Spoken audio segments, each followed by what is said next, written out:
On the gridiron or courtside, you know what time it is. It's Sports plus life. Sports plus life. ringside or front court or field pass, we ballin', no. Knuckle up or buckle up. I tell it like it is when I'm on my show. Home run, slam dunk, knockout, or got to go. Sports plus life. Yeah. Sports plus life.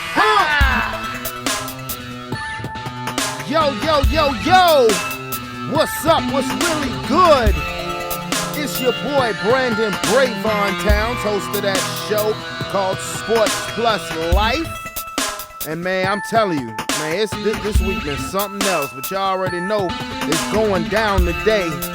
So guess what, my people?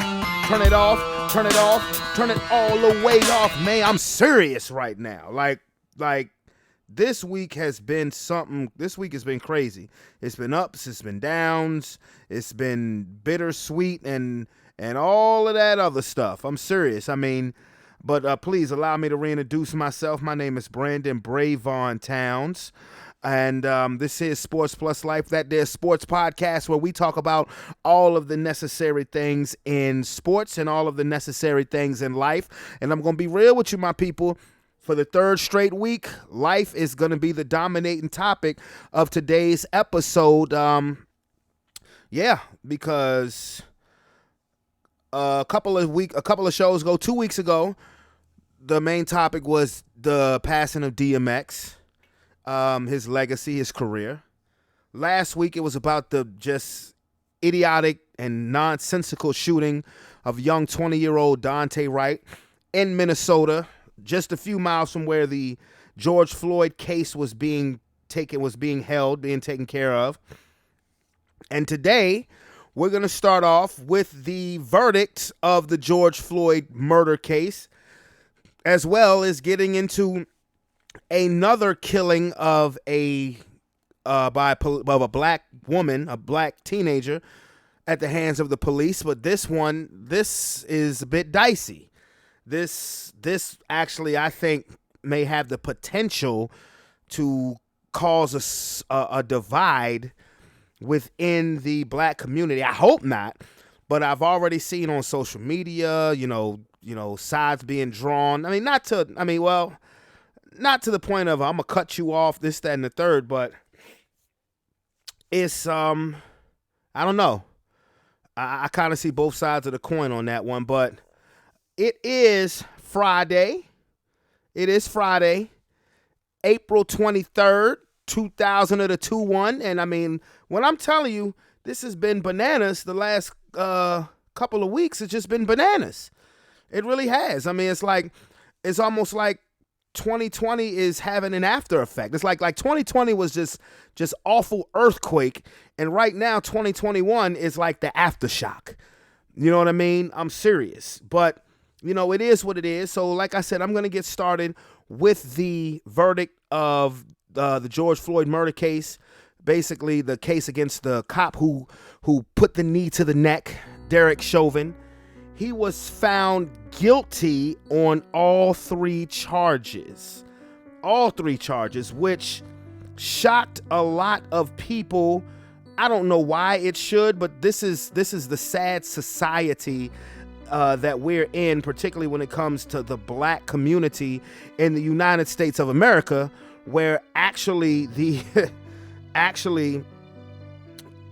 jury doing the right thing, because it really was an open and shut case. All you had to do was watch the damn video, which the whole world watched.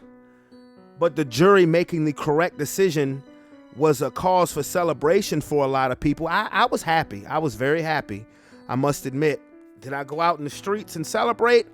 I wanted to at first, but then I didn't. I just had to really sit and think about it.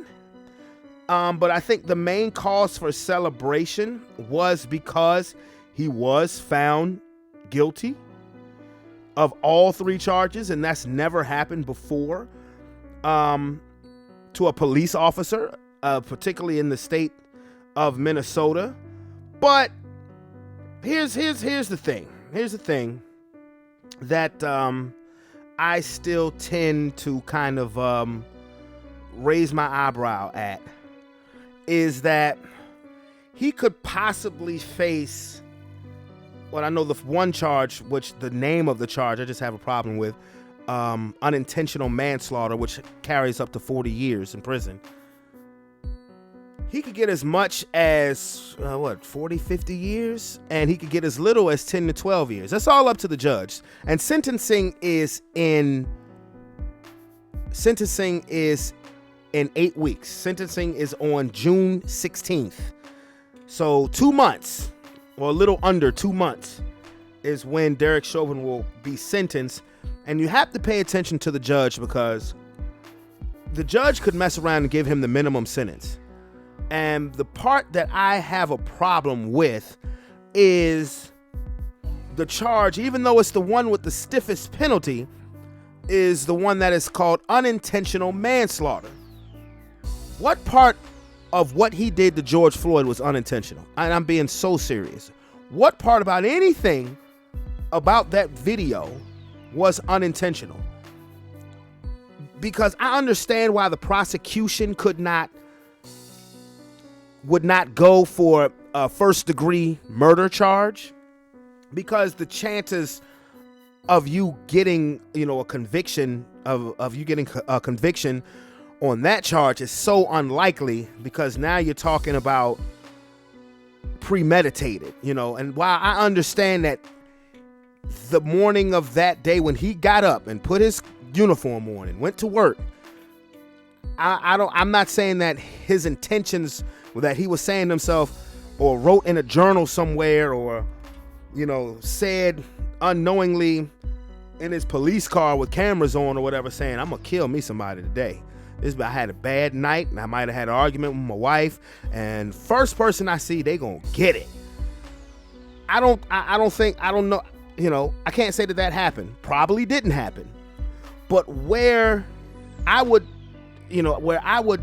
push to have it changed to first degree, and hopefully I can have my man Tony on, he can educate me more. But when you say unintentional manslaughter, to me that's bullshit. I'm just being real with you, because this was not like, unfortunately, the Dante Wright situation, or even the situation that happened minutes before the verdict in Columbus, Ohio, with 16-year-old Makiyah Bryant. This was not, and no pun intended, a bang situation.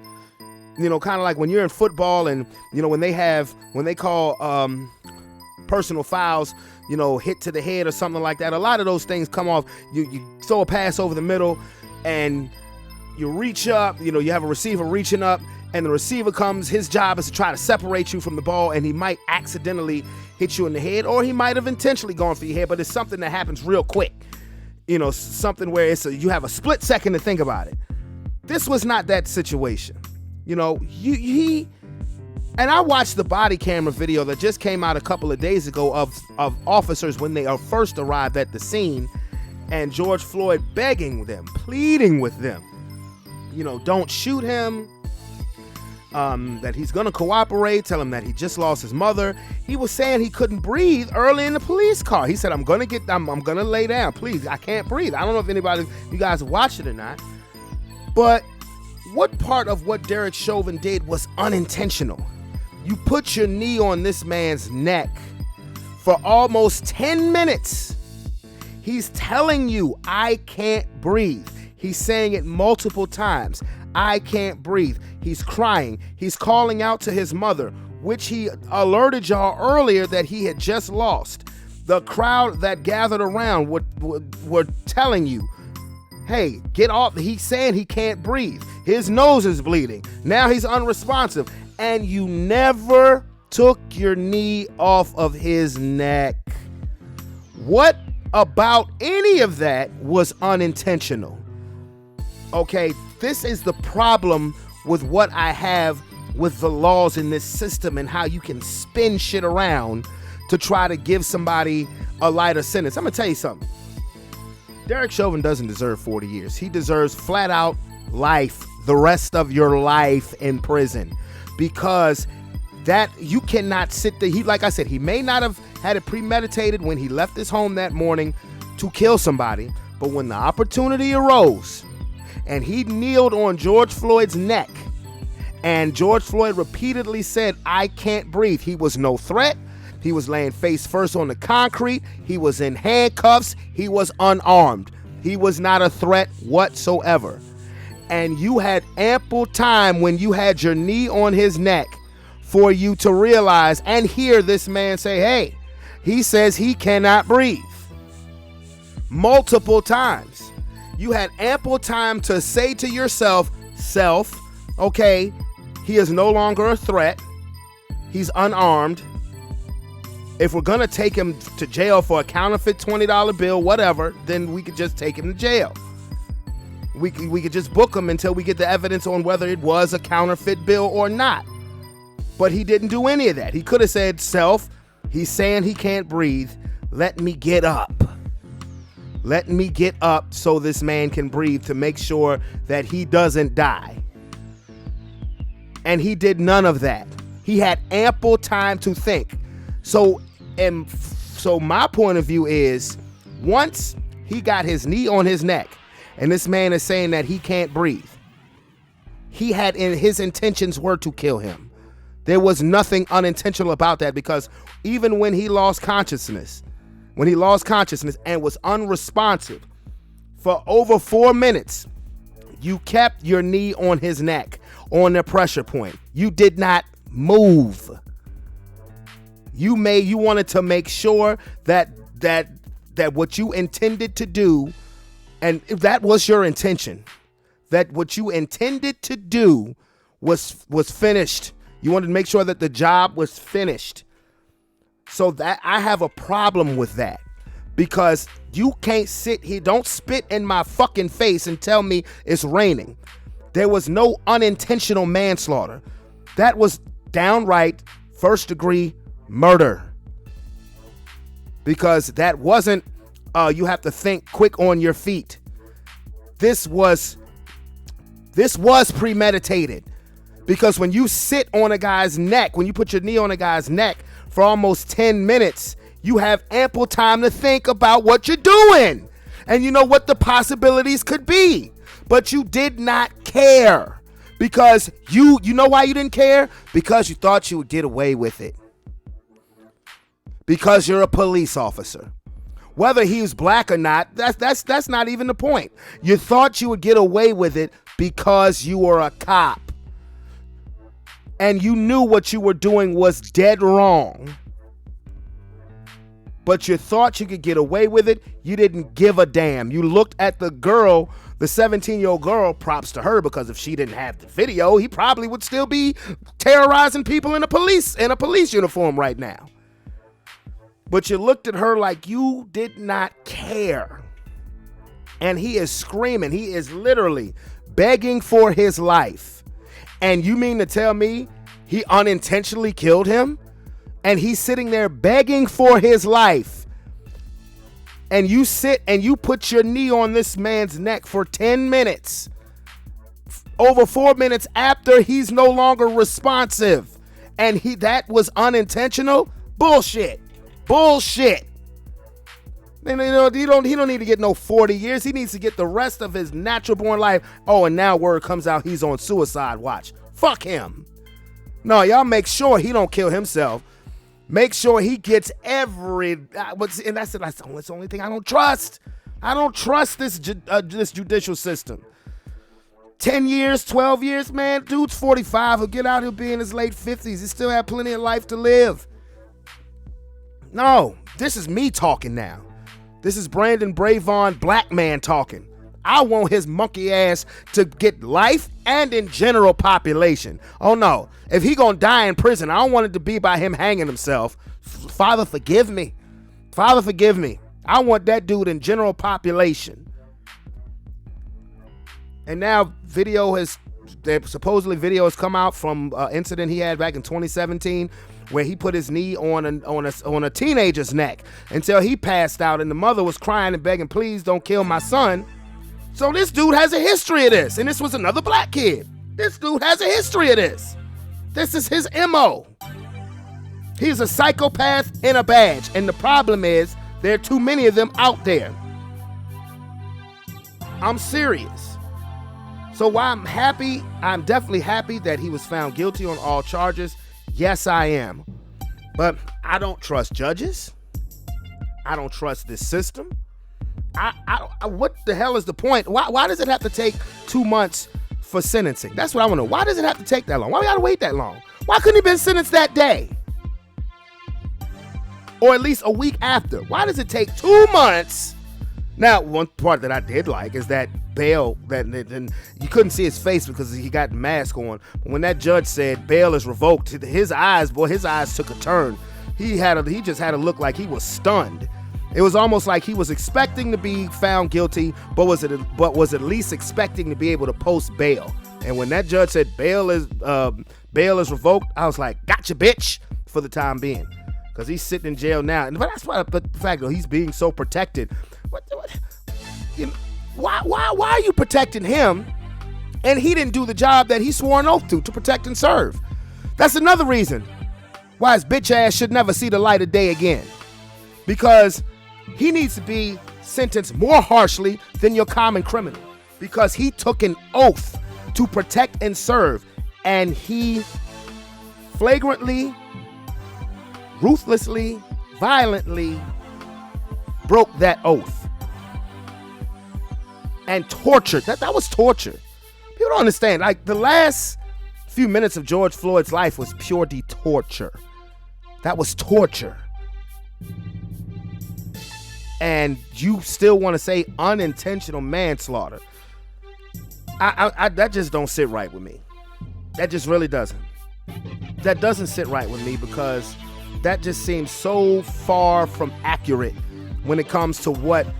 No, you don't have to, nobody's a psychic. You don't have a psychic. You don't know what's going through this man's mind, but you're looking at his actions. And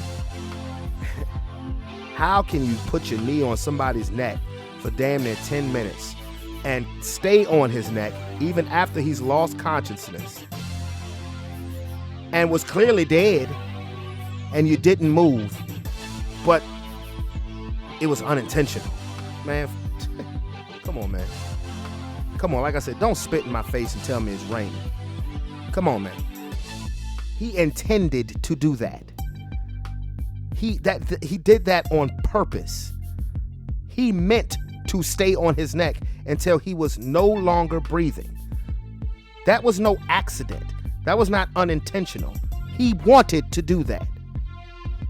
And what fucks me up about the legal system, you saw it. You saw it. So yes, you did right by convicting him guilty. But like I said, we're celebrating that, but it was the right thing to do. The reason why black people are celebrating it because that doesn't happen for black people. How many police officers have killed unarmed black people and walked?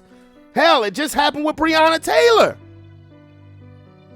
It just happened with Jacob Blake, and thank God Jacob Blake didn't die, but nothing has happened. That officer is back on duty. Nothing. So I definitely understand the cause for celebration, but my thing is that's sad. That's sad. I mean, there's some people in this country that just need to be a damn ashamed of themselves. That making the correct judgment, and the only reason why he was found guilty is because it was on videotape, and it sparked a worldwide outrage. The only reason why, because if it was his word against their word, guess what? Derek Chauvin is a free man right now. Right now.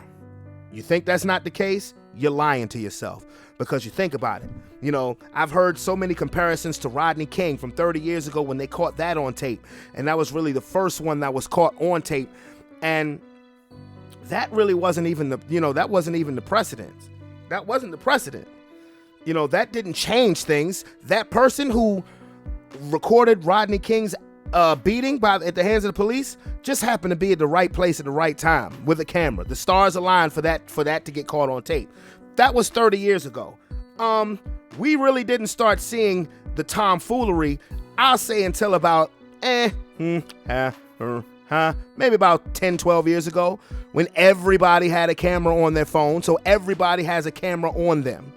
That's when we really started seeing shit. And even then, officers were walking. They were getting away with it. Now I hear they want to reopen the Philando Castillo case. Duh. You think? I mean, honestly, you think? I also heard they're thinking about opening up the Oscar Grant case. Duh. You think? I mean, come on. How blatant can you get? And he got 2 years in jail. But, I mean, come on. He's going to say he thought his gun was his taser. But, well, first of all, why were you even pulling out a taser to use against him anyway? He was face down, handcuffed, and unarmed. Oscar Grant.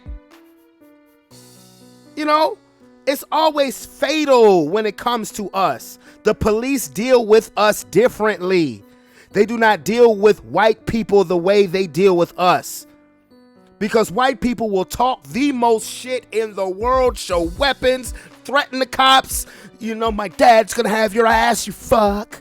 And, you know, and get a warning. Black people, our hands are up and we still getting shot. Come on, man. I mean, come on.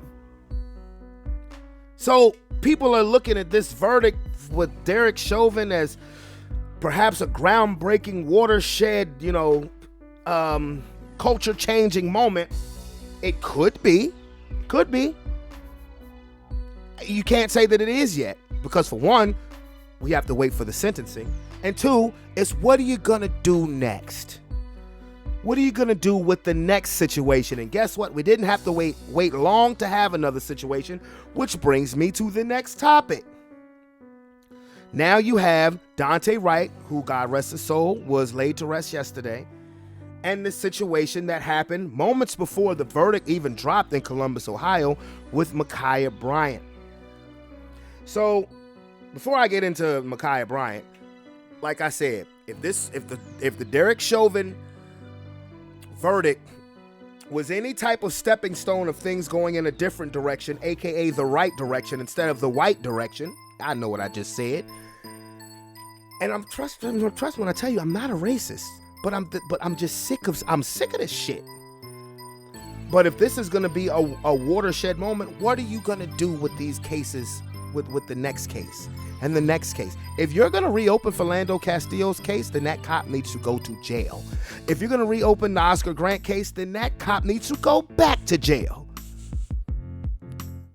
And now what are you gonna do with Daunte Wright? Unarmed, shot, killed.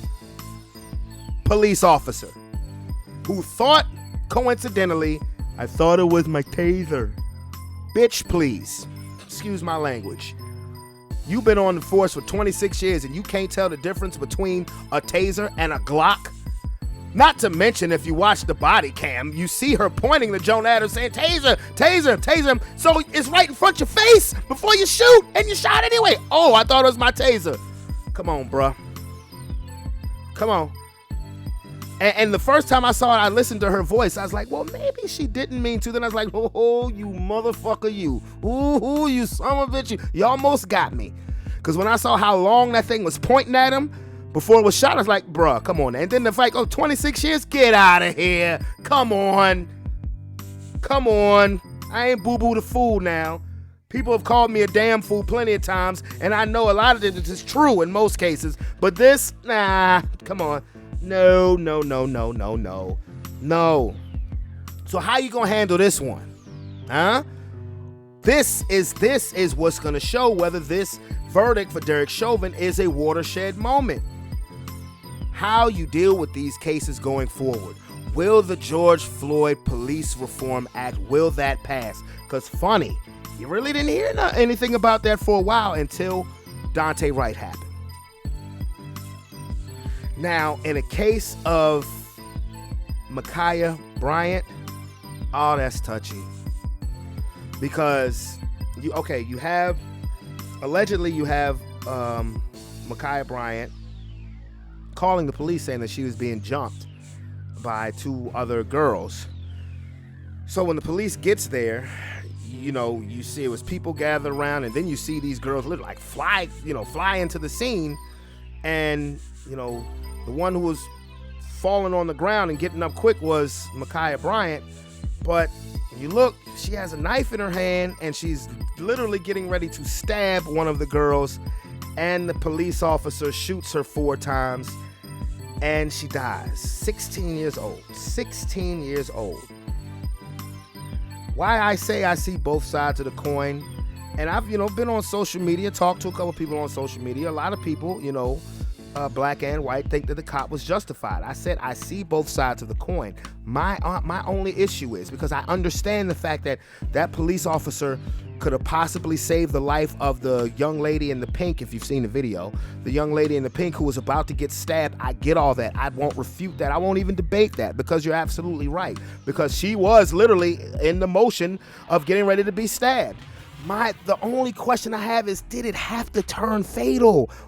And that goes back to what I was saying earlier. Why does it have to turn fatal with us? Why did he have to shoot her 4 times? Because think about it. He shot her 4 times. He could have probably hit there's a possibility that he could have hit the other person who was about to be stabbed. So why? Because I just, if that same situation was 2 white teenagers, and I'm not saying this to be racist, I'm just being honest. If this same situation was 2 white teenagers, do I think somebody gets shot and killed? I have a hard time believing that, bro. I just have a hard time believing that. And it's just a sad situation because, come on now, teenager, 16 years old, gone over a fight, over a beef. And let me tell you something. If indeed that girl was being bullied and she was jumped, if she was jumped by 2 other girls, this is what it led to. I'm gonna tell you something. I hope those two other girls have that on their conscience for the rest of their life. Because if they were indeed bullying this girl and this girl just snapped the fuck off, because bullying is real. Okay, if they were being bullied and she just snapped off to the point where she just totally went to another place psychologically and grabbed the knife, is like no more, and it leads to her being dead because 2 people keep picking on her, I hope every time those 2 girls look in the mirror, they see Micaiah Bryant standing right behind them, Conjuring style. I'm so serious. Because if that's the case, if that's not the case, then I take back my statement. But if she's the one who called the police because she was in fear to the point where she's calling the cops because she's about to be jumped, come on now, where there's smoke, there's fire.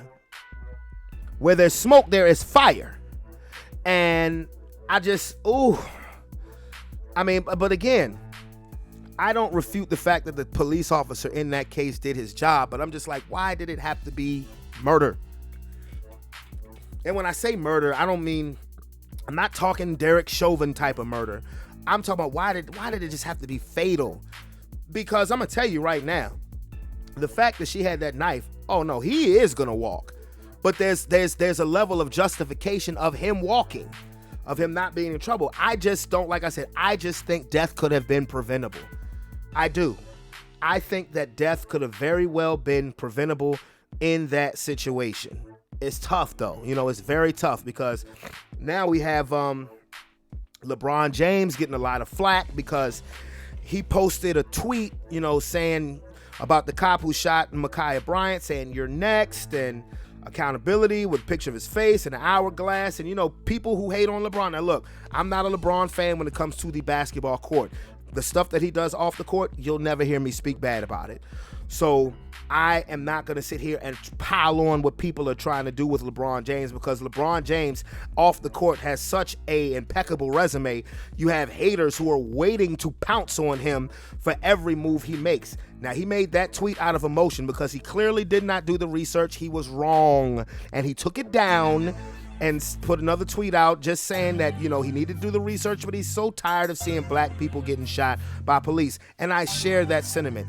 No, he did not do the correct research, and he made himself look stupid. He did. But people are going to pile on, hey, LeBron put a target out on that cop. I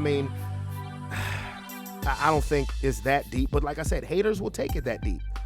He tweeted off of emotion. He did. He tweeted off of emotion, and, now he's going to be vilified for it. And if something were to happen to that cop, they probably would blame LeBron. See, if LeBron hadn't put you next, nothing would have happened. Nah, bruh. Nah. So, it's just a very, very tough situation. And as I said earlier, I wanted to get in contact with my man Tony, and I do have him on the line because, he's way more knowledgeable in regards to these type of situations, and plus he's just downright intelligent. Now, I said a lot of the things that I said off of emotion because that's just honestly how I feel. But we're definitely gonna get his point of view. How you doing, brother? I'm doing well, despite the strange days we live in. And that is an understatement. So, okay, so where do you want to start? Do you want to start with the verdict first? Then you want to go down the timeline? Yeah, let's do the verdict. Everyone, unless they're living in a cave in Tibet, lighting candles, chanting Nam Myoho Renge Kyo, knows what happened and has seen it, and so they've made up in their own mind what actually happened. But let's talk about the verdict. Okay, shoot. It's funny to me, and this is the history of this country, that every verdict versus a melanated person is a just verdict by a certain crowd. There are dissenting opinions about whether Derek Chauvin's trial was fair when we all got to see it on national TV, every bit of it. And I challenge any of those detractors, tell me what was unfair. He had his contemporaries, the acting police sergeant that showed up on scene said he was wrong. The lieutenant that showed up on scene said he was wrong, and his own police chief said he was wrong. The ME ruled it a homicide. Irregardless to Maxine Waters' comments, which maybe they were ill-advised. Irregardless to Joe Biden's comments, which I don't think were ill-advised, the jury ruled the way they ruled. Not because they were scared they were going to burn the sound down or burn the city up or, anything like that, like they're trying to spin out there. And then targeting the Joe Biden comments, I mean, he just said he wished for a just verdict. It's funny, the same people that are so vocal about that, they said nothing when Trump commented during the trials of Manafort and Flynn, and even criticized the judges openly while the trial was going on. But the verdict was the verdict. I feel like it was 100% warranted.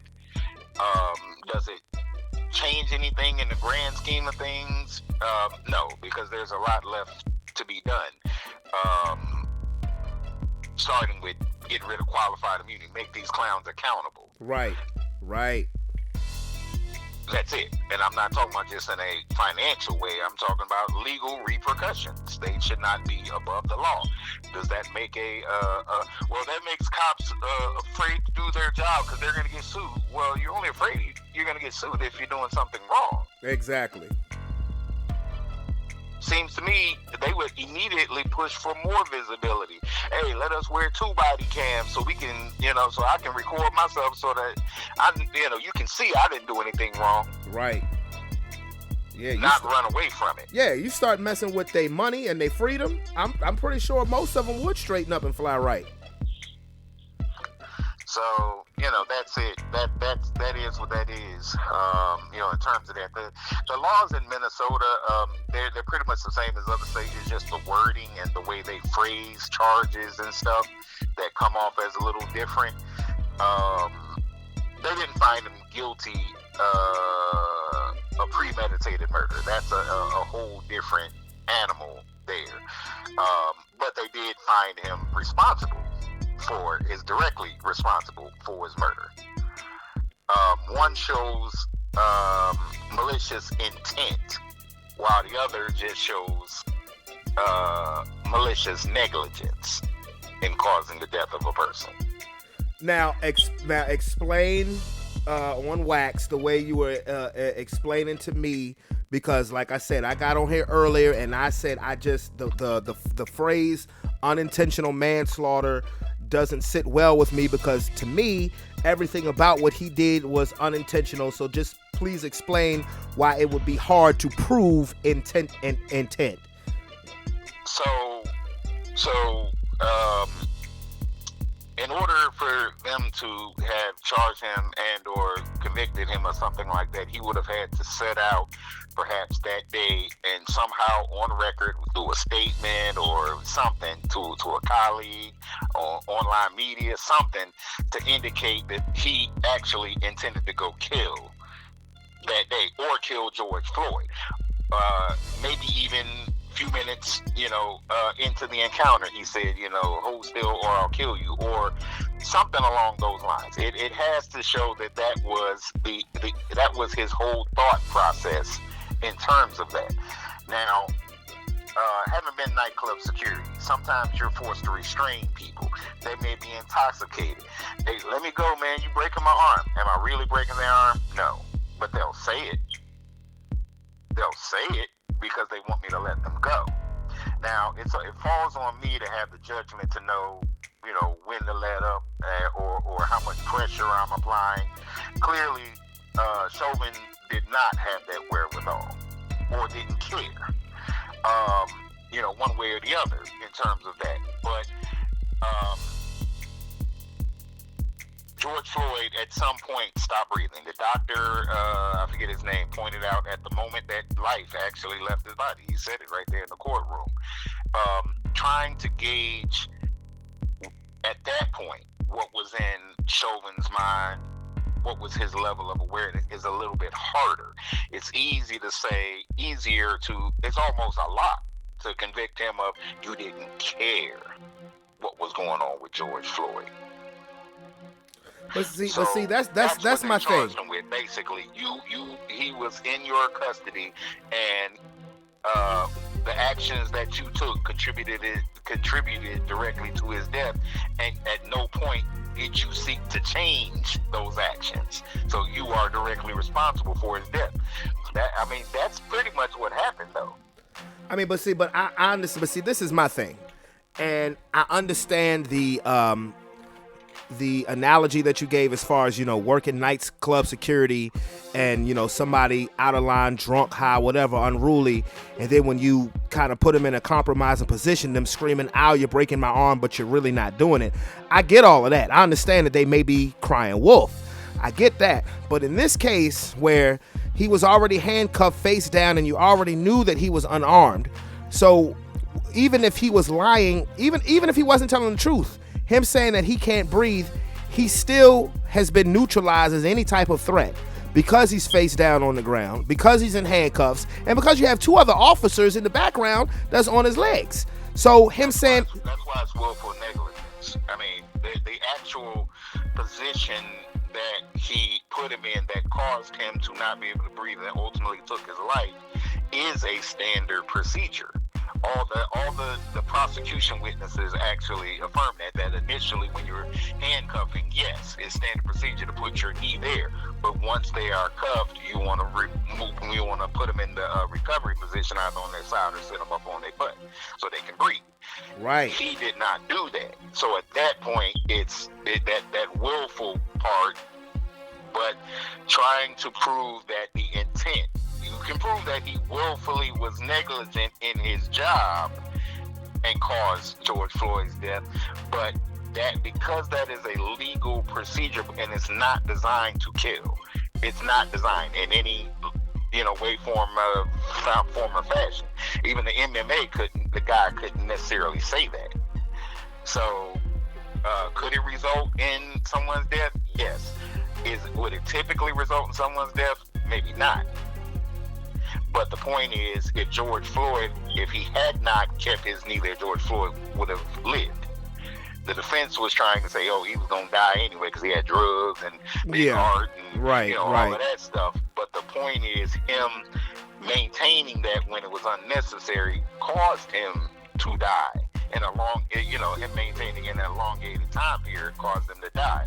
That's where the malicious and the negligence part comes in. But that the maneuver itself is not designed to kill. So it would be trying to say he kept him there because he was trying to kill him. is kind of hard. Well, okay. Well, what about one of the officers who did say to him, maybe we should put him on his side, and Derek Chauvin saying, nope, we're going to leave him just like this. And then after he was no longer conscious, him staying on there 4 minutes after he was no longer responsive. See, that to me, negligence and malicious, you can prove without a shadow of a doubt. You can prove that without you can prove that. They actually said that. But that the intent was murder, it's premeditated murder, it's hard. The standard for that is hard. And in that moment, you can't necessarily say that was deep down, you and I may believe that was intent, but trying to prove it legally is a whole different ballgame. Case in point, up in New York, the sister that rolled up on the other sister when she was opening the door and shot her in the back of the head. Her ex-girlfriend. They were lovers and broken up 3 years, and she just rolled on camera. You see her, no hesitation, just ran up behind her, opening the door, pop. Premeditated murder. She's done. Yeah. She's done. She thought about it. She had a plan. She did it. She enacted a plan. Derek Chauvin didn't wake up that morning with a plan. He didn't probably respond to Cup Foods with a plan. And when he first put George Floyd down on the ground, did he have a plan? No, I don't think he did. I think once he did, that's when that malicious thing kicks in, because that's a lot of times when it kicks in with them blue thugs. Well, let me ask you something, and this is just your personal opinion. Do you think once he got his knee on his neck and he realized and he kept saying he couldn't breathe, do you think he knew that he was going to kill him and didn't care? No. Your personal opinion. No. My personal opinion, I do not think that he was necessarily thinking that. I think he took an Ivan Drago. He had an Ivan Drago. If he dies, he dies. Right, but I don't think he thought in his head, I'm going to kill him, because George Floyd actually did say a lot of things, whether it was I'm claustrophobic and some other stuff, and again, I haven't been in that scenario where the person is just fine. Oh, you moving just fine when you was trying to fight the dude over some girl, but then soon as we grip you up, all of a sudden, every part of your body hurt and we can't hold you a certain way. Well, you was fine when you was out there on the dance floor fighting. It's that part is hard. I'll defend that part. But the rest of it, like I said, you're always supposed to err on the side of caution. He knew better. So once he decided in his mind that he was just going to let it ride, roll them dice, if he dies, he dies, then he was prepared to accept those consequences. And that's it. In a nutshell, he was prepared to accept those consequences. Do you think he had in his mind, if he dies, I'll get away with it because I'm a police officer? I think that all of them have that. All of them that have that particular mentality, that they're above the law to an extent, have that mentality. I think there's a segment of police officers out there that basically show up, they do their job to collect the check and they pension and all that stuff and go home every night. But I do think there is a segment of cop out there that thinks that they're above the law, and should something happen, they feel like the blue wall and the laws will protect them.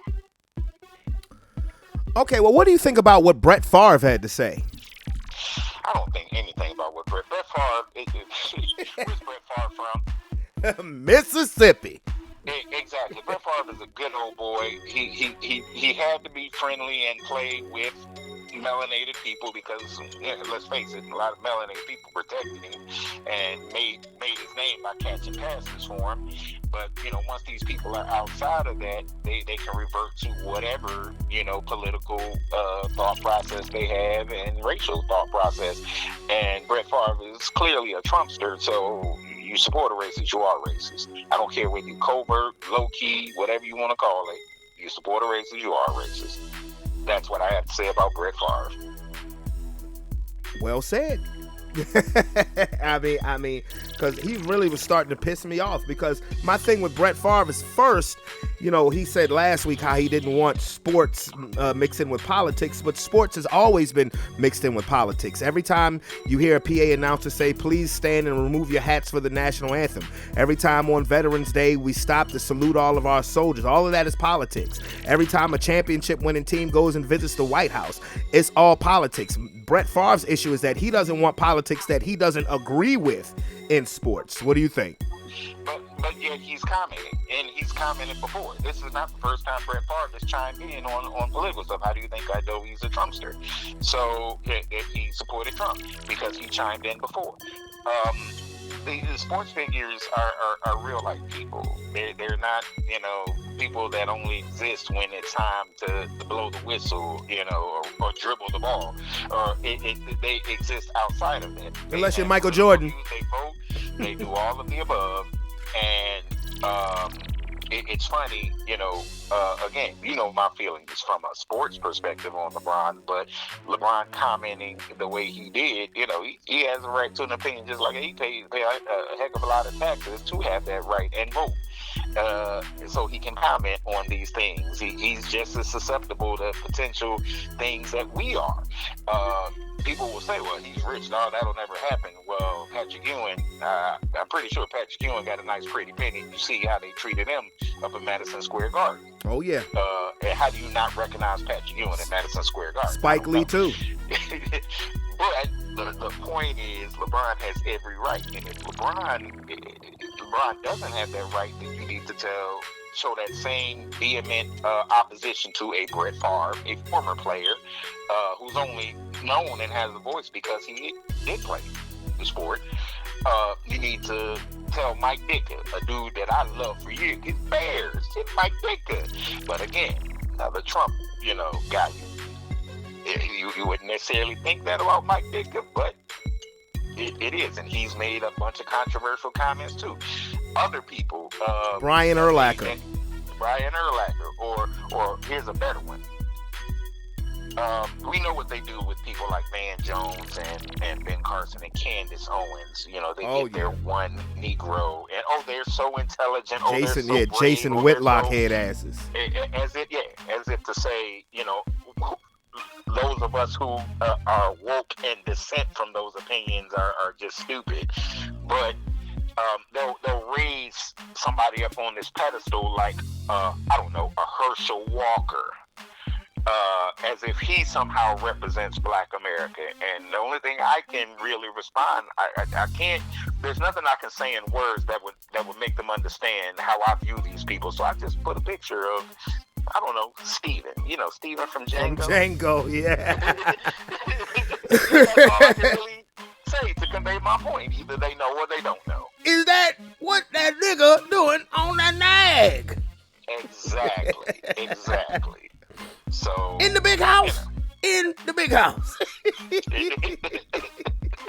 So that's all I can really say in terms of the sports figures, like, you know, Brett Favre, you know, he has a right to say, you know, but he also, just like in the case of LeBron, whatever clapback you get. Yeah. Once you enter that public forum. Yeah.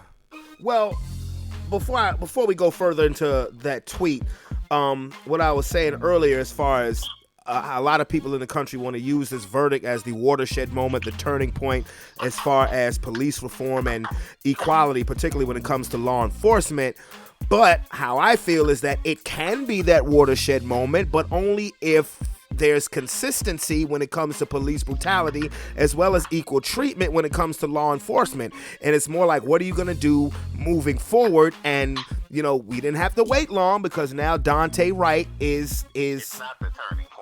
No, okay. So that's what I was going to ask. What do you think? It's not the turning point. These all these things are symbolic gestures that floats the conversation. But two things. One, until they actually put law on the books, that legally these guys can be and will be held responsible, there won't be there's no actual change. There's no actual change because, you know, you see the George Floyd thing. I mean, not they right. I'm 26-year veteran. You've been on the force longer than this dude has been alive. Exactly. We saw your body cam. I looked at the body cam. Everybody looked at the body cam. I saw a black handgun in her hand For a minute. through the eyes of her body cam. For a so while. That means in front of her face, she saw a Woo. black handgun. Woo. Not a Say yellow it. taser. Say it.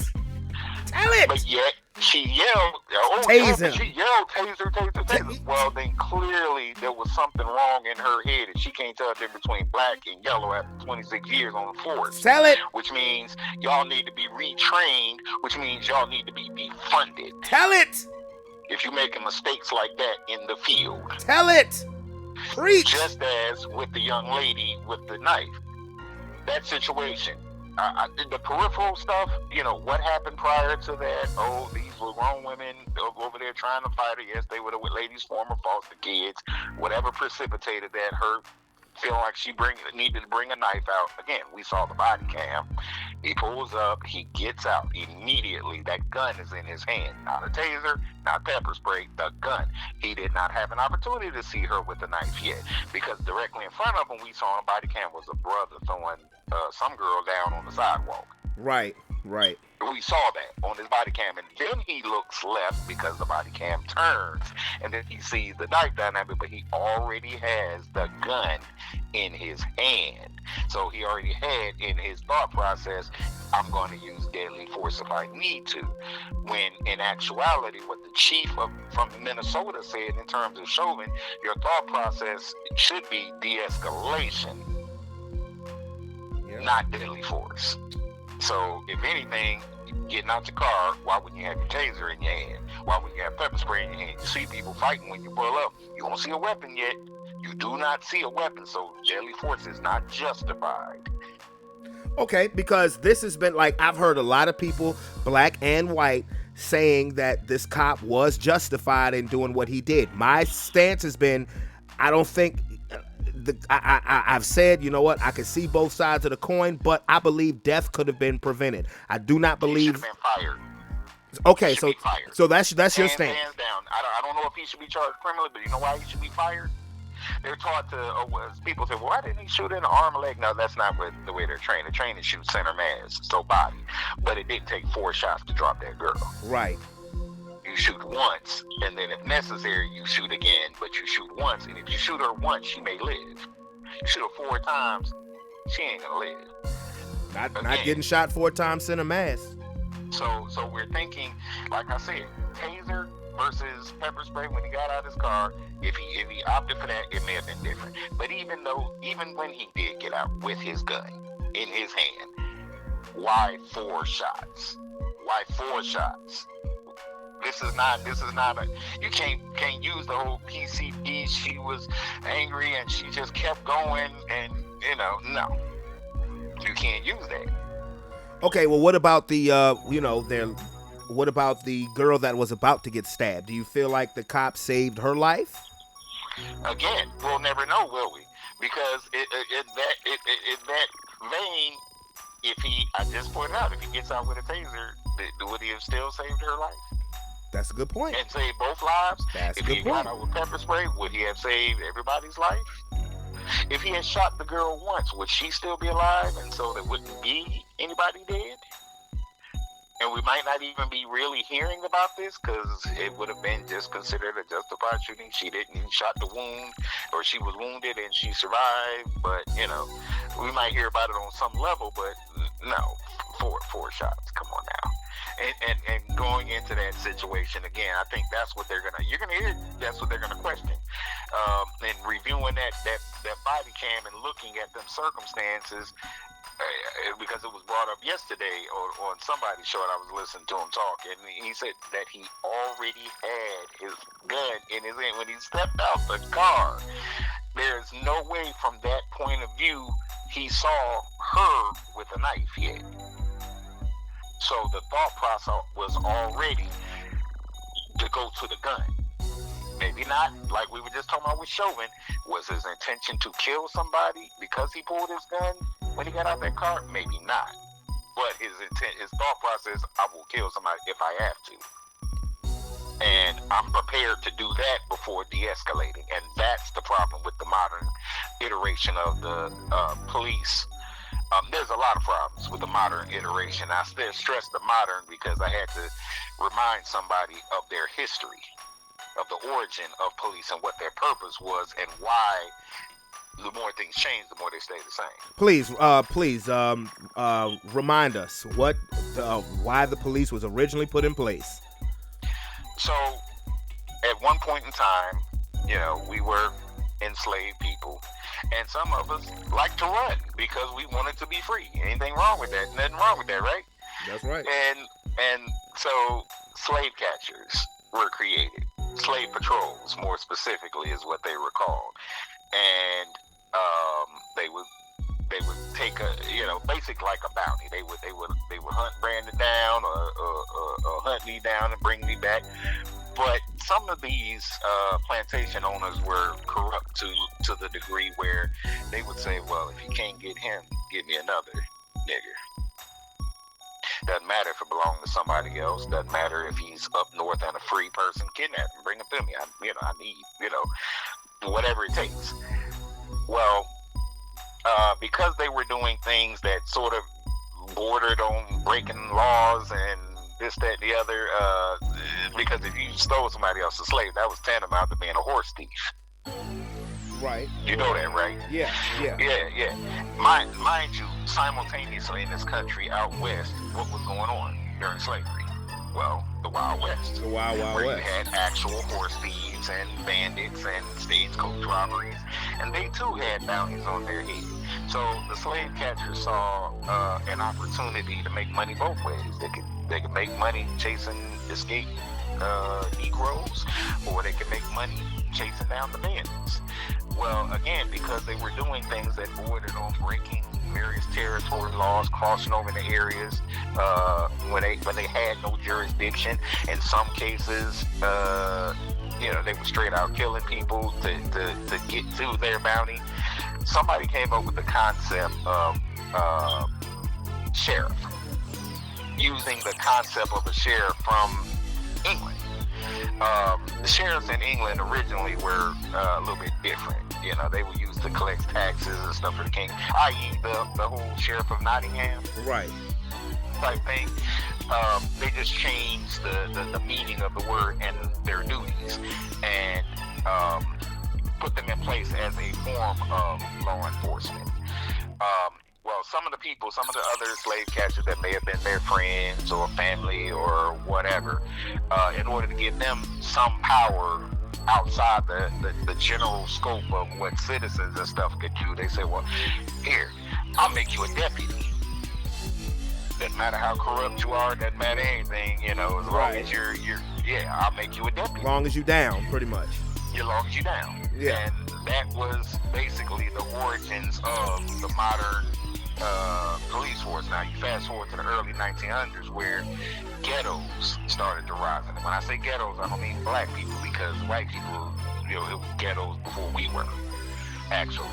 But influx of Irish, influx of a lot of immigrants, and because we were starting to populate and build our own businesses and this, that, and the other, they were specifically tasked with monitoring and enforcing, if you want to call it that, laws on our neighborhoods and those ghettos. Boy, Tupac never spit a more real line. Instead of war on poverty, they got a war on drugs so the police can bother me. Right. Yeah, essentially that's why they existed. And the more things change, the more they stay the same. We are still considered public enemy number one. No matter what the circumstances, we're public enemy number one. Absolutely. I mean, it's clear. I asked this question before we got on the phone. I said, if that, in regard to the Micaiah Bryant situation, I said, if that was 2 white girls or 3 white girls fighting, even if one of them had a knife, do you think the police officer would have shot to kill? I do not. I don't think so. Well, we know that's not the case because not this past Wednesday, but the previous week, I think it was, 63-year-old white man. He's in a store. he has words with employees in the store over masking because he didn't want to wear a mask. So he goes outside his vehicle, gets a hammer, comes back in the store and proceeds to beat people with the hammer. Wow. Cops are called. He leaves the store, goes to get his cops show up and confront him. He is the cop with the hammer, right? Mm-hmm. And then is able to get to his vehicle, and he gets in his vehicle, and the cop goes to stop him. Still ain't pulled a gun yet to shoot him.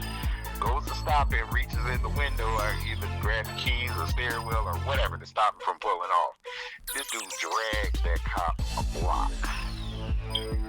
Still no gunshots fired. So, yeah.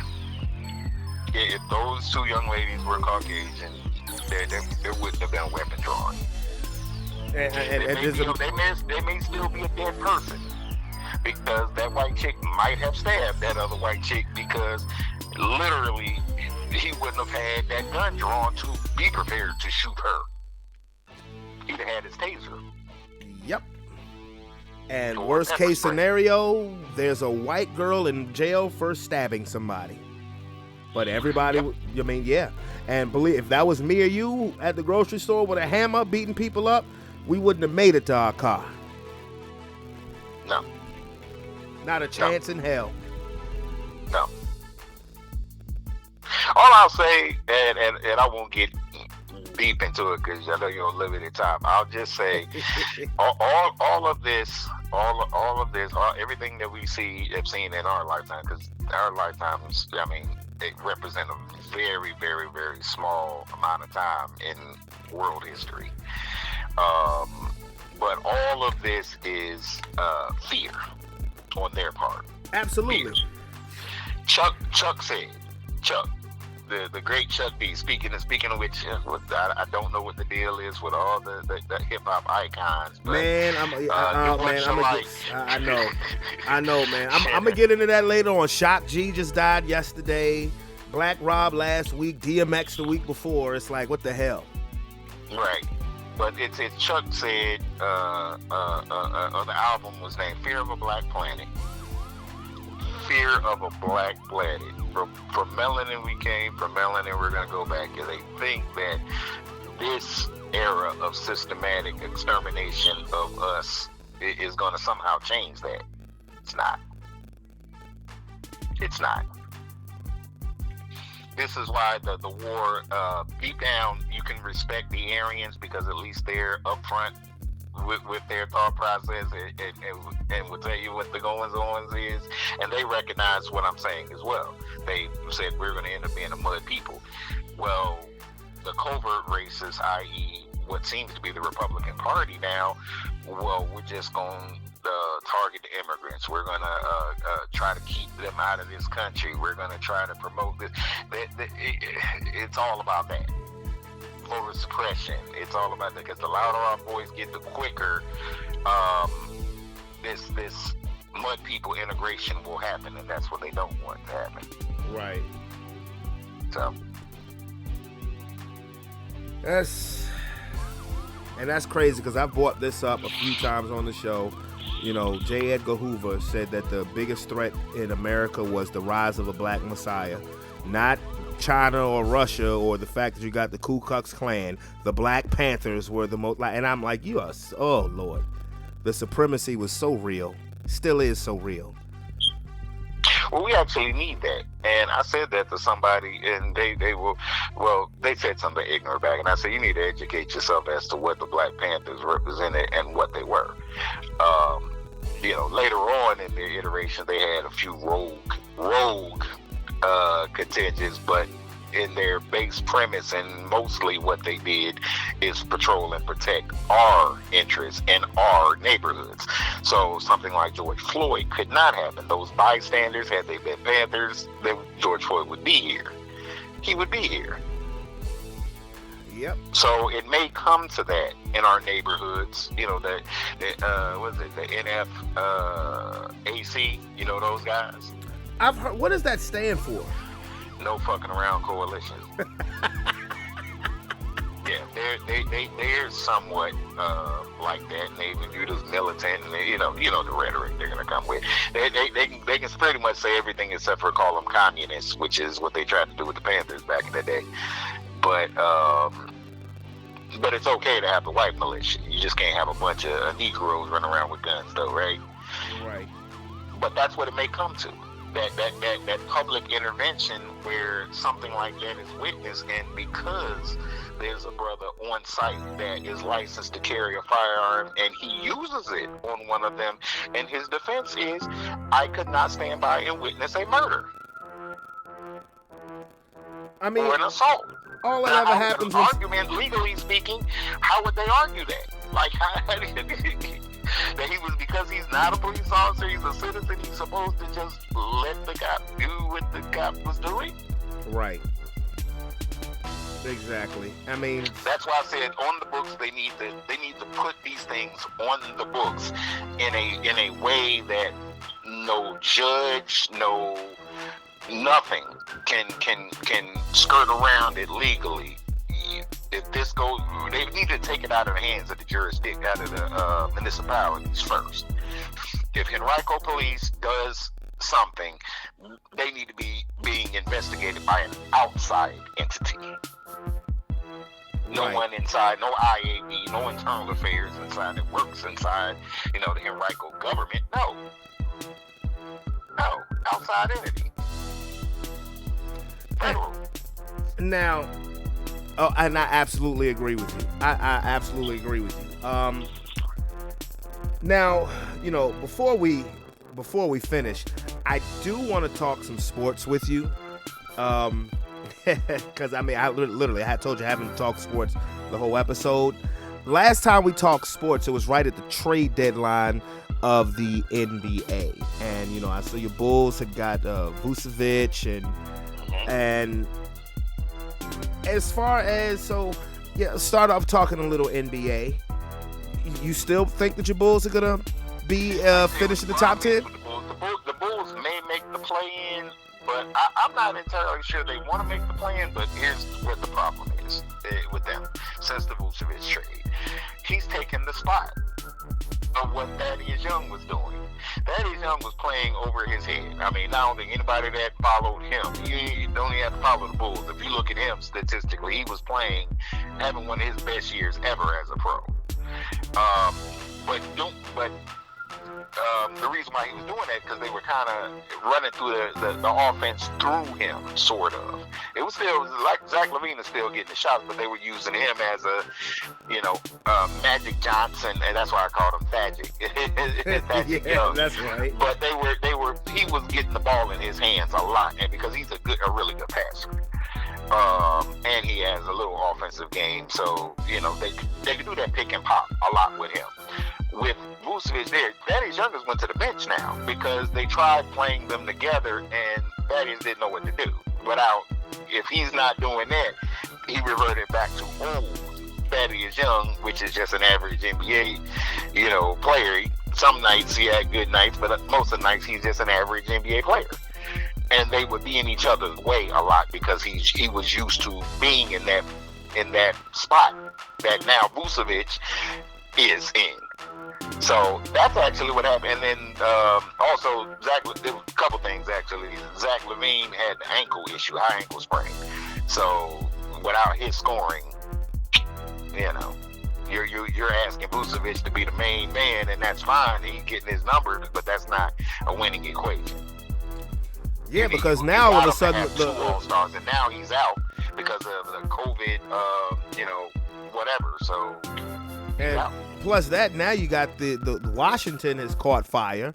They're in the 10th spot, and you still got Indiana right there. Even though I don't feel sorry for Indiana whatsoever because they should have never fired Nate McMillan. You're seeing what Nate McMillan is doing now with the Atlanta Hawks since he took over as their coach. And because, pretty much spots 4 through, specifically 4 through 8 have really just been, a log jam. But, the Knicks are red hot. The Celtics are playing better. Miami has been a seesaw. But I've been paying attention to the Bulls specifically since the trade deadline. And I was kind of like, I mean, I can't call it. They're figuring things, so trying to figure things out. Because it's funny, Kobe White has played pretty well since Zach LaVine's been out. When before he was struggling, defense, they still don't play defense. But then again, I didn't really expect Donovan to beat Thibodeau and stress the defense. He's more offensive-minded dude. I just think, my opinion, and this is all I'll say about the Bulls. I think they should just tank it out. Tank it out and roll the dice and let the ping pong balls fall where they may and hope that they can end up in that top 4 and keep that pick. I mean, and it's crazy. You said Thibodeau. I mean, look at the Knicks. I mean, nobody. Well, I mean, who would have? Well, you knew they were going to end up having a defensive identity. You just didn't expect him to be able to get what he's getting out of them offensively.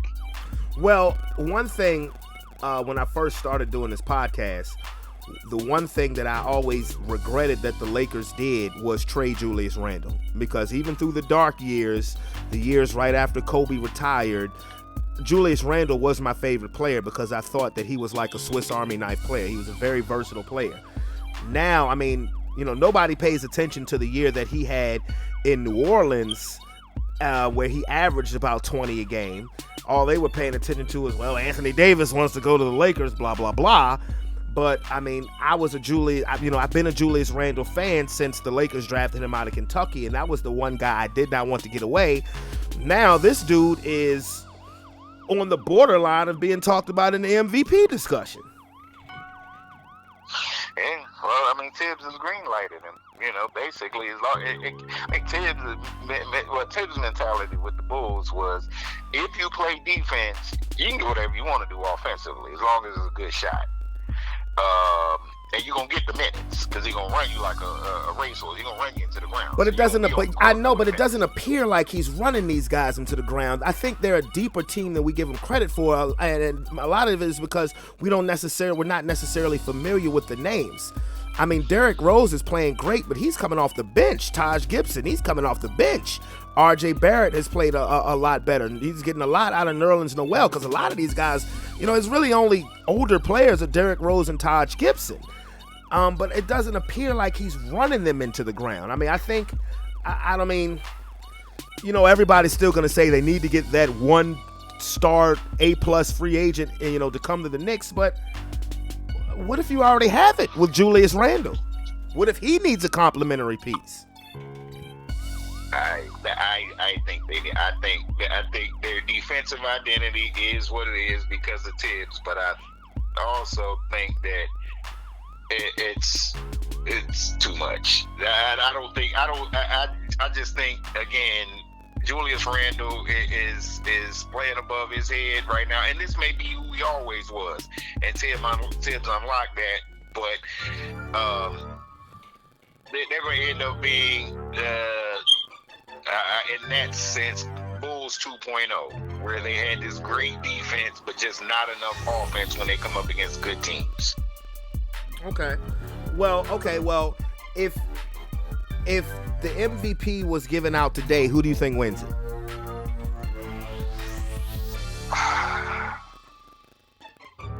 I can't call it. I can't call it because this being a COVID year, I can't call it. Like, I don't think anybody really is head up. I don't think anybody is. I just don't see it. Nobody. There's nobody. Everybody, because there's so much low management. It's just, I don't see it. I'm going to be honest with you. Anybody that won MVP, it would deserve an asterisk. It would deserve last year, this year would deserve asterisks. I'm going to be honest. I would like to see Embiid get it because I think he's been the most dominant player. But the player that I think that actually deserves it, I actually think the player that deserves it because of his impact, when you're talking about most valuable player, I'd have to say Chris Paul. You look at what Phoenix is doing, and the fact that Phoenix hasn't been relevant in over a decade, and they are looking like they are legit championship contender. I know they don't have the playoff experience, but think about this. You get in the first round of the playoffs, you know, you're getting your feet wet, and you get out of that series, you know, with the firepower that they have, He could be full speed ahead, but he unlocked all of that. I think he should too. Since you pointed that out, because I thought about it in terms of this. At one point in time, I mean, MVPs, it was just gonna go to the best player, and then whether it was Jordan, LeBron, whoever, it's gonna go to the best player in the league, irrespective of the record. You could have 5 straight seasons of 60+ wins, and if you're the best player on that team, you're gonna get the MVP. But there were outliers that got the MVP because of the plus wins department. Steve Nash. Barkley going to Phoenix. Steve Nash going to Phoenix. Steve Nash, the turnaround, the plus the amount of wins differential. With that dude on the team, I would surmise Chris Paul's presence, and they didn't make any other dramatic moves really other than him. How many wins difference between last year and this year? I mean, I know this isn't a full 82 game season, but I mean, the point is that they haven't made the playoffs since 2010. You know, they haven't been close to making the playoffs since 2010, and they have the second best record in the league. You know what I mean? I think they're like 43, and I mean, I think they're only a game and a half behind Utah. So the turnaround has just been like when Chris Paul first signed with Phoenix, I'm like, man, what the hell are you doing? If you're chasing a championship, I always thought he should go to Milwaukee, you know, with Giannis or something like that. But I mean, these boys are playing. They're playing. So that's why I think he should get it. They had a lot of firepower. Phoenix had a lot of firepower. It's just they didn't have direction. They didn't have a floor general. Booker, you know, be all over the place. Right. You know, one night, you know, he's on. The next night, he personally would cost him a game. So with Chris Paul, that decision making is taken out of his hands. It's on Chris Paul now, and he always makes the right decision. Right. And now, well, my next question is, who do you think is coming out of the West right now? Utah. Really? Yeah. Okay. Utah. Utah. You know, really? You tempted to still count. Yeah. Well, I'm right now. You said right now. You know right what I'm now. Forecasting ahead. No, right. So okay. Right now. That would require me to assume everybody's healthy. Right. Well, if it's right now, if playoffs started today, is Utah. Based on the injuries that are out there, based on depth, and based on the level of play. Right now, them in Phoenix, in the West, are playing the best basketball. I would object, and I would say the Los Angeles Clippers. Yeah, but they've won 9 out of 10.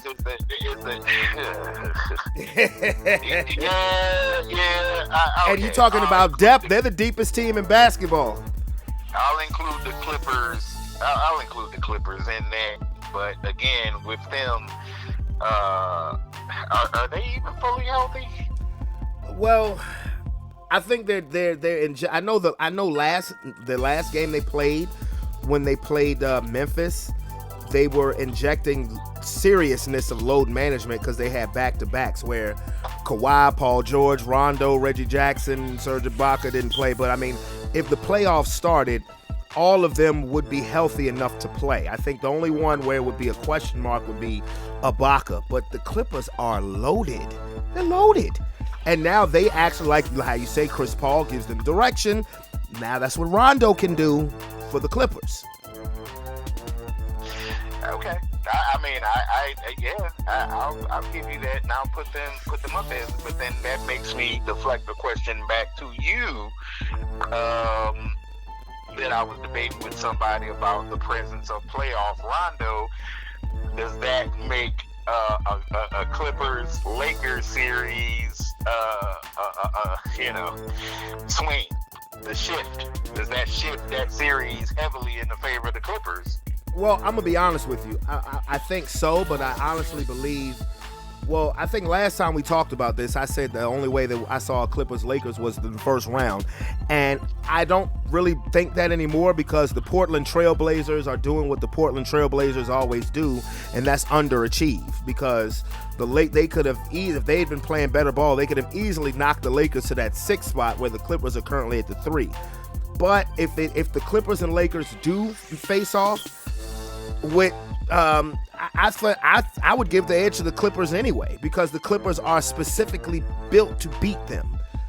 You know, I thought they would have beat them last year if they had met them, because they're specifically built to beat the Lakers.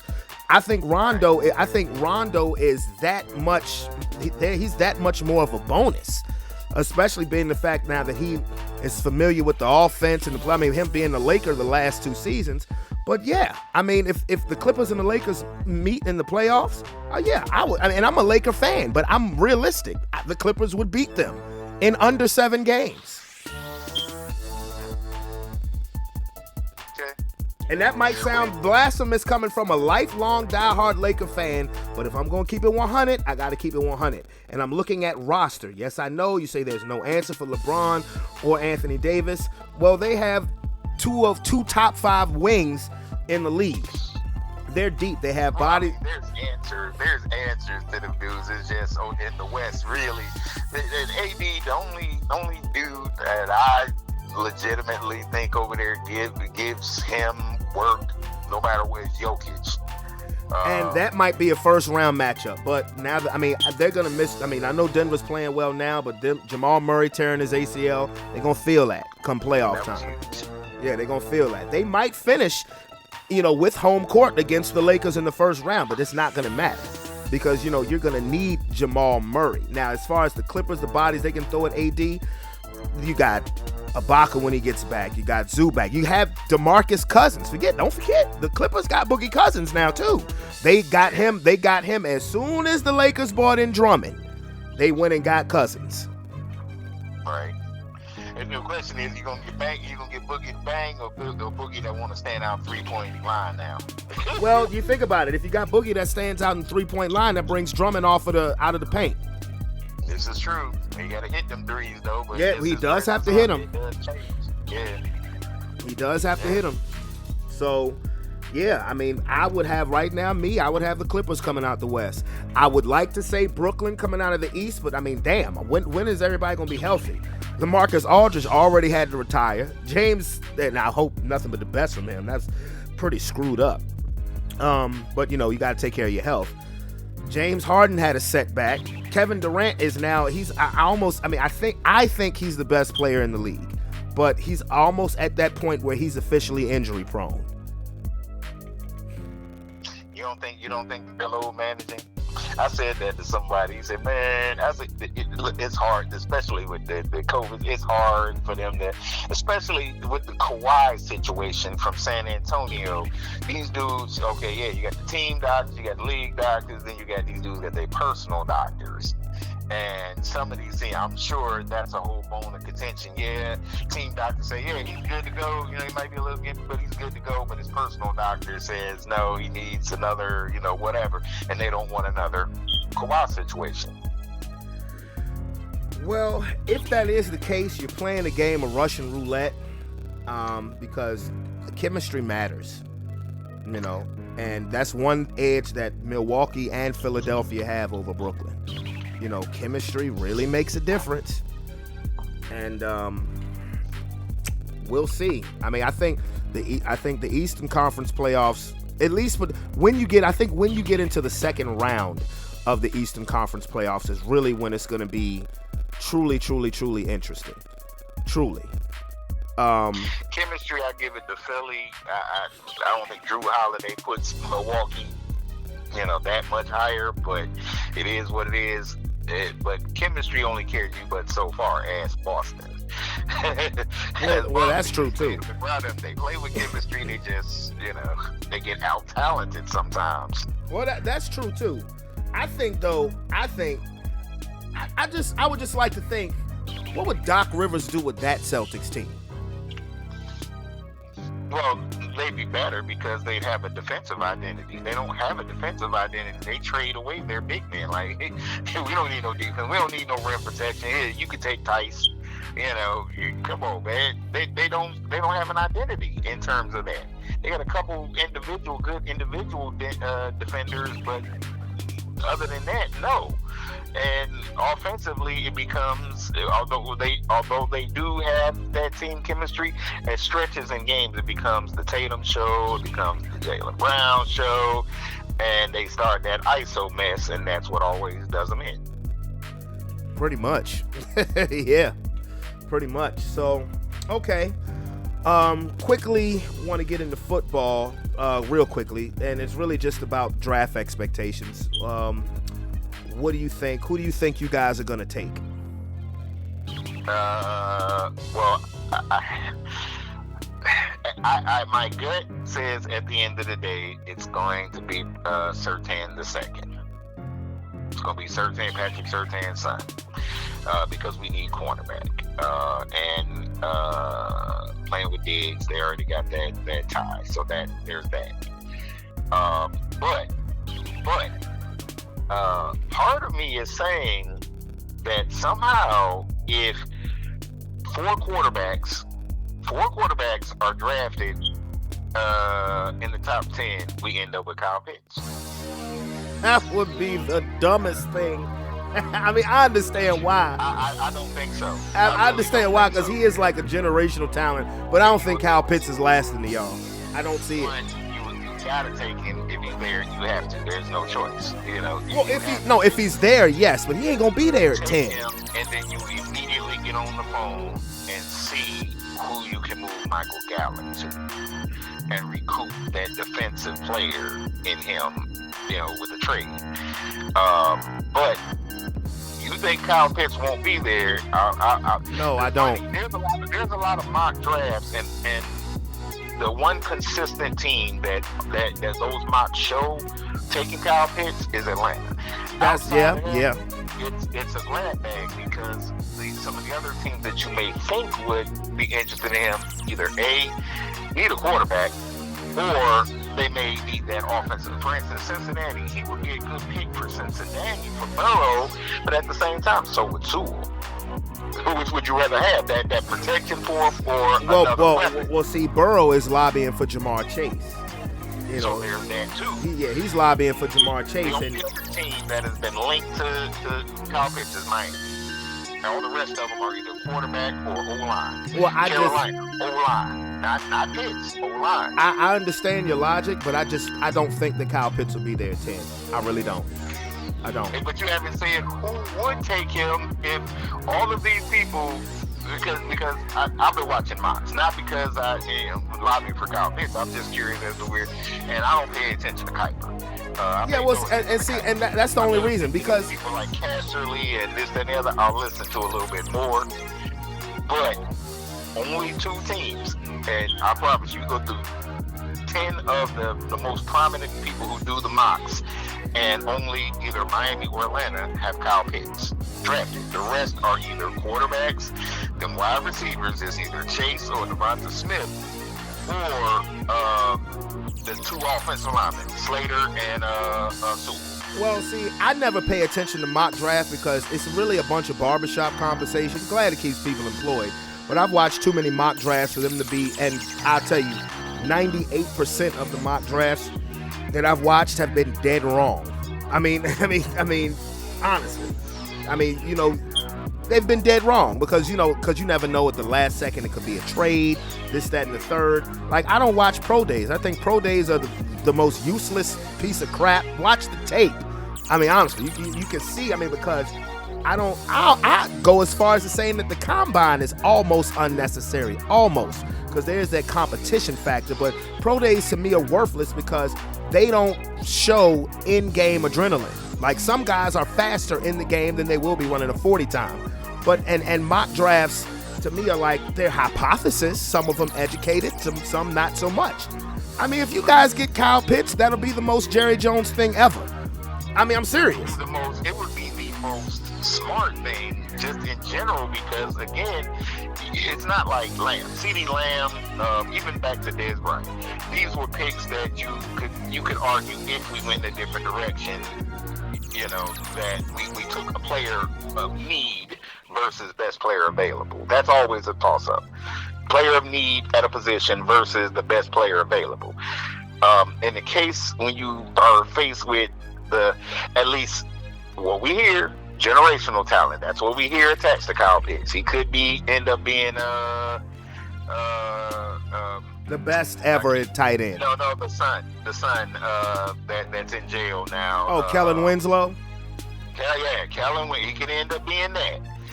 But if he's sitting there, you have to take him and figure out a way to make it work. You can't just not take him. Because no. If you don't take him, they're gonna slay you. Oh yeah, if he's there, go to a division rival and slay you. Yeah, if he's there at 10, of course, I don't disagree with you. Is there any doubt the Giants would take him if he was sitting there? But think about this: if he's there at 10, that means he's there at number 9, and my Denver Broncos have the 9th pick.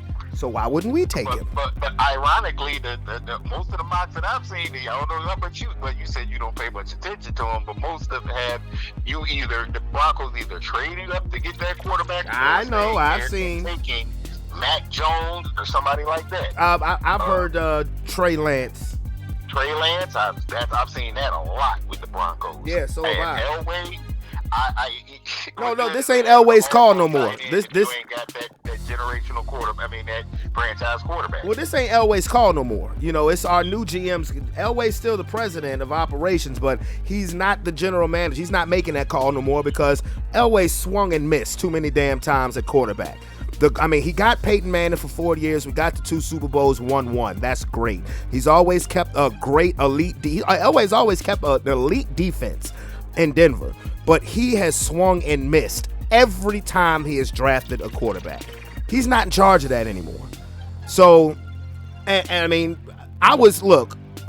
when after the season was over and he said we're going to run it back with Drew Lock, I damn near wanted him to be fired. And I love John Elway. But he said but now the GM has said I'm high on Drew Lock, but I'm not totally sold. So yeah, it wouldn't surprise me if we did draft the quarterback. But if we don't trade up and Kyle Pitts is available at 9, because if he's available at 10, that means he's available at 9. Who's to say we won't take him? There's that possibility. There's also a slight possibility. I don't think this would actually happen, but the Mortensons and people like that of the world, they like to talk about these things. And Mike Fisher has been talking it up. That you said it. Jerry is infatuated. They talk to Kyle Pitts. They're infatuated, and that they've been talking to Atlanta. Now we got a lot of picks. All them dudes are not going to make the team. So if they were going to sacrifice, this would be the time to do that. If you're going to sacrifice to move up in the draft, this probably would be the best time to do it. Because all them dudes are not going to make the team. You got all these picks, and they're not going to make the team. So either you're going to beat New England and be a pick whore like they are every year and have 15 picks, or you're going to go ahead and package some of them dudes and roll the dice on it. Because all it would cost you this year and then next year's first and maybe a second to get up there to Atlanta. Well, I'm going to tell you what. If I'm Atlanta and you think you have anything left with Matt Ryan and that you've already renegotiated his contract, I'm taking Kyle Pitts to number 4. Because you think about, good Lord, you talk about Julio, Calvin Ridley, and then that guy.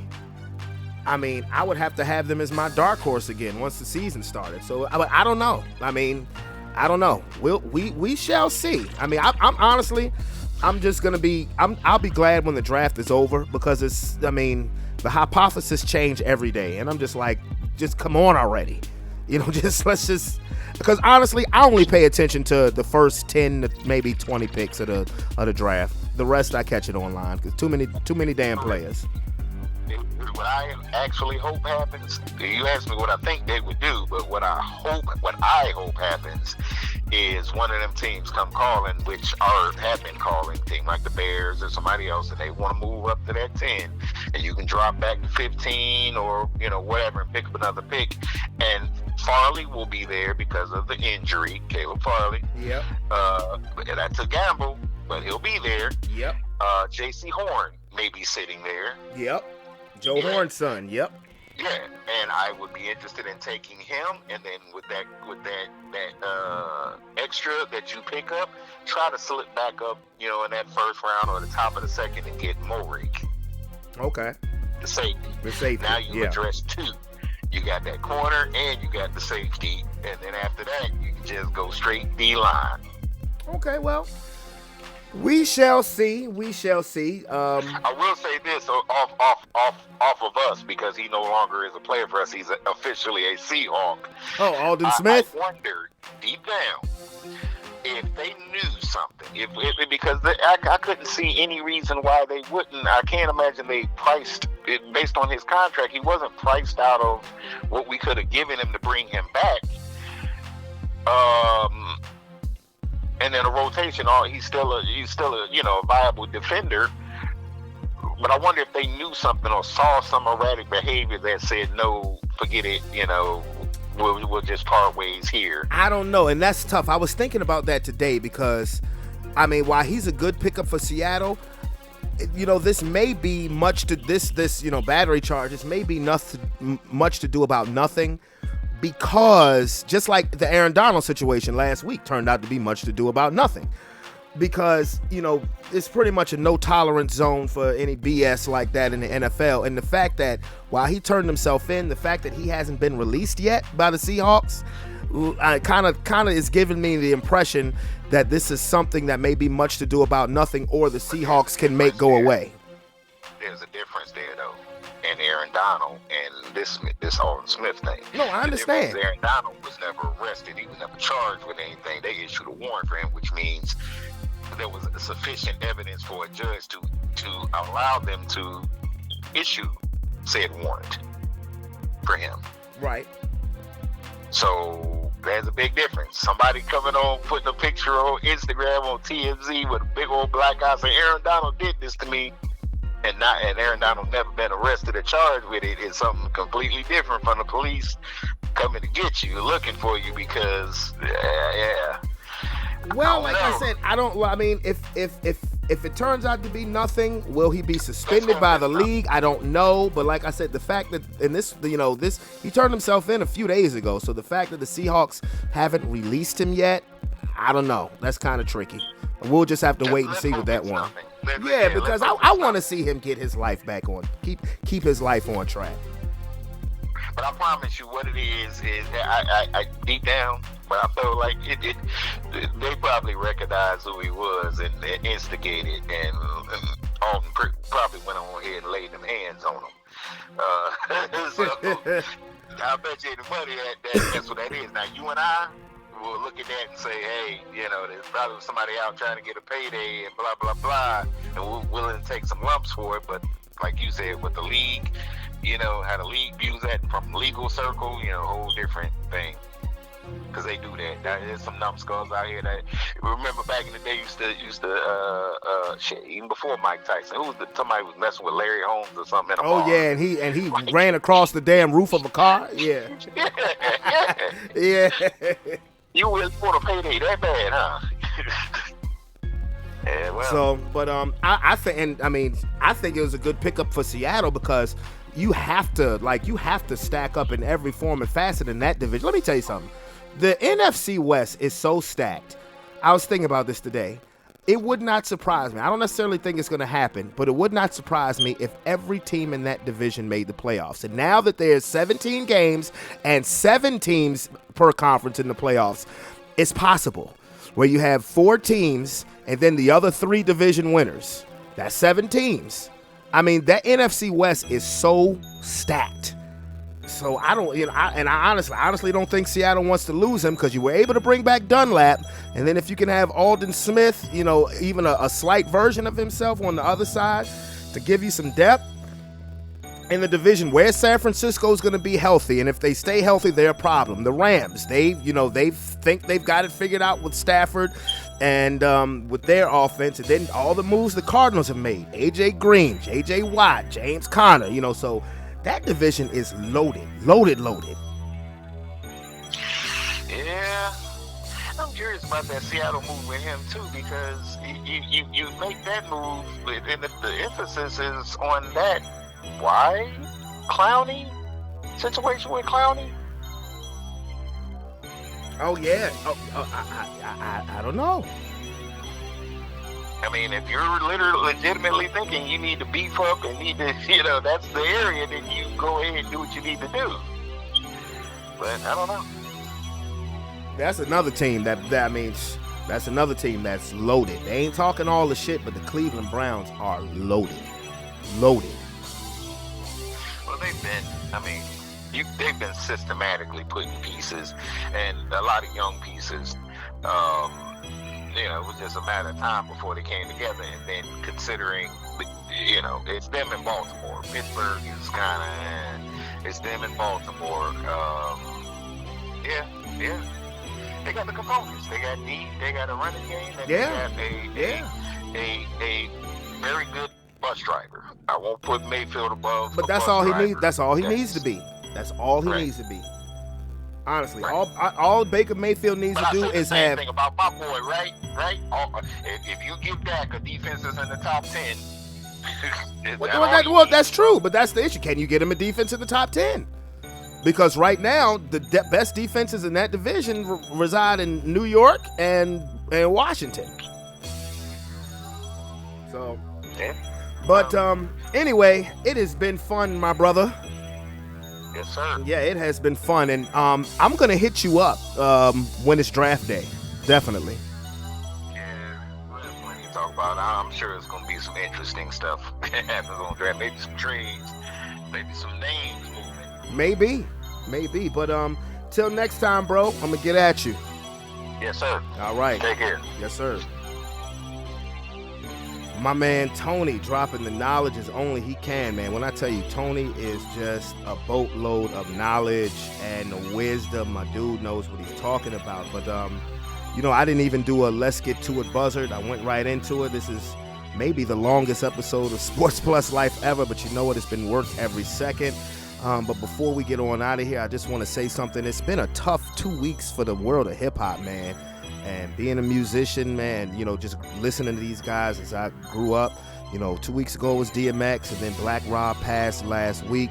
And then yesterday we lost Shock G, man, Humpty, Digital Underground. And it's like, it's crazy. Like, these guys, they're going in their 50s. And, if you're like a teenager, you're saying 50, oh, you're old. But no, not really, man. You want to see these guys get up into their 70s and 80s like a lot of these great musicians and actors do. So, yeah, man, when I heard about Humpty passing, I was like, damn, another one? So it's been a real bittersweet last 2 weeks in the world of hip hop. And, DMX's service is tomorrow. 2 weeks ago, that's what a good portion of the show was about. But then you have the sweet part, which I don't know if anybody caught the verses on 420. And pretty appropriate. The verses between Method Man and Redman. I'm telling you, man, these dudes are still fun. They're still a ball of energy, and it's something that really the hip-hop culture really needed, considering that, we had lost DMX and then Black Rob, and then, like I said, Shock G today. You can still go back and check out the verses. It was fun. It was energetic. And it couldn't be on another day but 420. Doc and the Takao, they bought it. They bought it, and that was more like a concert. I that has to go up now with I put that now in my favorite verses category. I only have 3. The one with DMX and Snoop, and of course you have to cherish that even more now that X ain't here no more. Gucci and Jeezy, more so because they were more or less squashing the beef that they had for a long time. And even though I think Jeezy won, I was like surprised on how many Gucci Mane songs that I had forgot about. And I was like, oh, that was my shit. And then, of course, Redman and Method Man. And I'm all for the Blackout Part 3. I'm all for it. I mean, and Redman, and this is what I'm loving, with DMX had just dropped the album. Snoop just dropped an album the other day. I'm just all for these hip hop icons who came on the scene to me in wave 2 of hip hop, of rap music. And to me, wave 2, and I'm sure I've said this on the show before, wave 2 was the most important wave to me in hip hop. Because, we had wave 1, you had Kool and the Gang, Run DMC, Public Enemy, NWA, LL Cool J, Kool Moe D, you had those guys. Cypress Hill, EPMD, Ghetto Boys. Well, Ghetto Boys was more kind of like wave 2, but you had wave 1 of that hip hop, where rap was, when it was honestly its most pure. But when Wave 2 came along, Wave 2 is what took rap music to the global level, instead of more or less just the streets or sneaking around and your parents' stereo room, or sneaking in the radio listening to stuff, listening to Big Daddy Kane, but he got a lot of cursing, but that's Wave 1. But Wave 2, by that I mean Tupac, Biggie, Snoop, Method Man, Redman, DMX, Nas, Jay-Z.